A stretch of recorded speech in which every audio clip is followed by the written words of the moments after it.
At the start of 2008, it was quite clear that Carlsen was making rapid progress, but he still couldn't quite manage to defeat Vishy Anand.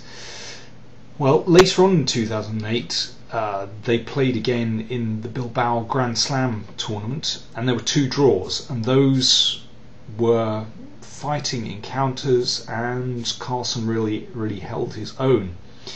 And then in Linares 2009, this was the first classical game in which Magnus Carlsen managed to defeat Vishy Anand. Let's take a look. This was a long, grueling encounter. Carlsen, you can see here, after 57 moves, is a pawn up. But this is not an easy position to convert because there are so few pieces on the board, so few pawns on the board. And black's pieces are pretty active here. You know, if you could play the rook here, cutting off the king, that could be very useful. The d pawn has some potential. It's not easy, but, well, Carlsen had foreseen this position a few moves before, and he realised that he actually had a forcing sequence here to get a winning position. He played h6. Well, it looks very obvious, but now, you see, the rook is in the perfect position behind the passed pawn. After knight d4, matters aren't so simple. The bishop is attacked. If the bishop retreats,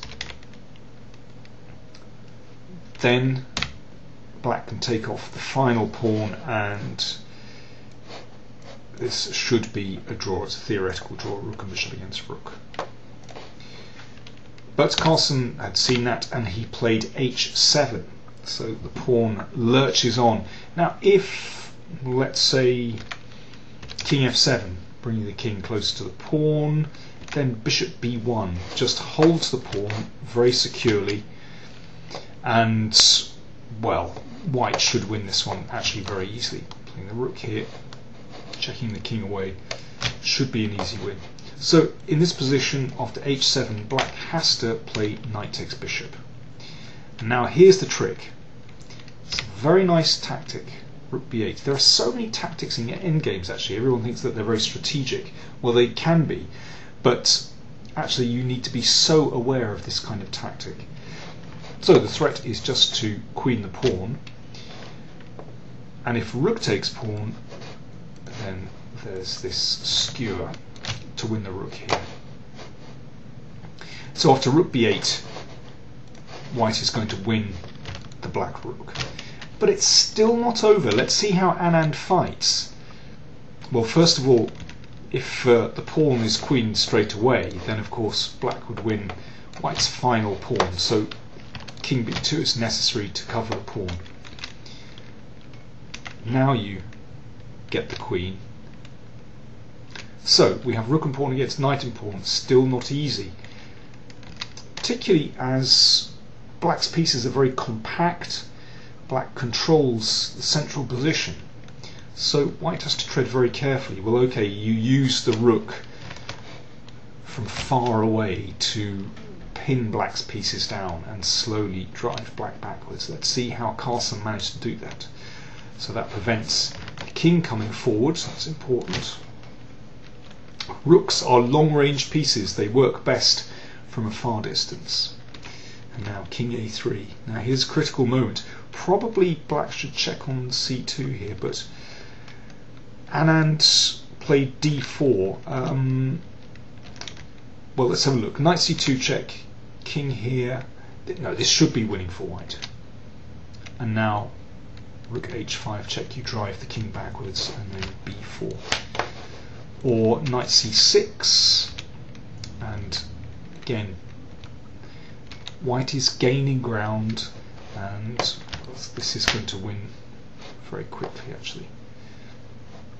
For example here, well, let's do this, check, and if the king comes back, then the pawn is gone. So let's go back.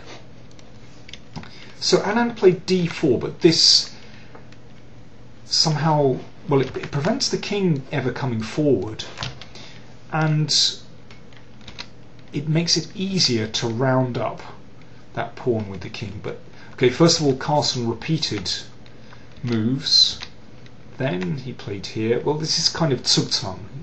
White is waiting for black to show his hand, and then he's going to react. So after knight b4, then he came to the back. Maybe knight c2 checks better here, but okay, he played knight c6. And now you can see the king is forced back. That's very important. So this pawn has been cut off from its support by the king, and now it's actually pretty easy. Well, I say pretty easy. Can you imagine at the end of a long session where you still have to play so precisely, really have to keep your concentration, particularly with a tricky knight.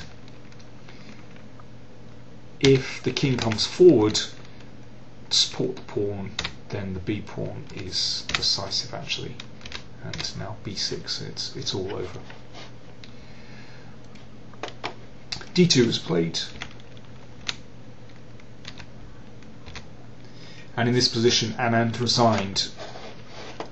The king is going to clean up the pawn and then just support the b pawn, and then black is forced backwards very simply, and yeah, just easy win for white actually. So finally, Magnus Carlsen defeated Anand in that's the first classical game he managed that.